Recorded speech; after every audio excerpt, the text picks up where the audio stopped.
the investors always say no for a different reason that they would say yes. So, you read all these things or you talk to a bunch of investors and they're all like, oh, no, because I want more traction, or no, because of this, and no, because of that. And the reason they say no, it's very different than the reason they say yes. So it's not because you get over the no's that they say yes. Yeah.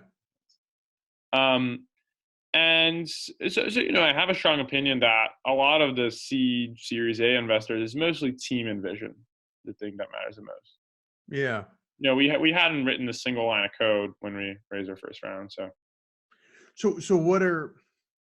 how do I ask this question? I mean, what do you feel is required to get that? I like that phrase. It's not a function of getting over the nose to get to the yes. What do you feel is like the key criteria or ingredient for getting that yes? Just a big team and vision. Okay.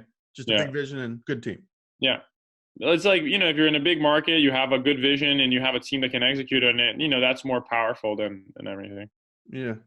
I think the market is very important. Like, fintech was hottish when we started. Yeah. Interesting.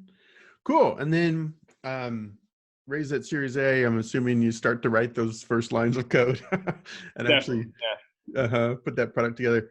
You raised a bunch more money. We don't have to go into like the weeds on every deal, but so then the second round, I think might be interesting is we spent basically a year and something, without launching, just building the product, iterating over it, getting initial users. And then we probably had like, maybe a couple hundred users when we raised our Series B in April 18, maybe a year and a little bit after. And that round for me was one of the most surprising ones because we hadn't launched publicly. Mm-hmm. But I think that we had a lot of product market fit at that point, because the thing about our product is like, I don't have to convince you that you need what I'm selling. Like, everyone needs a corporate card. I just need to convince you that I'm better than everyone else. And we need to think of like, if we can do all these things that we think we can do, we will be better than everyone else.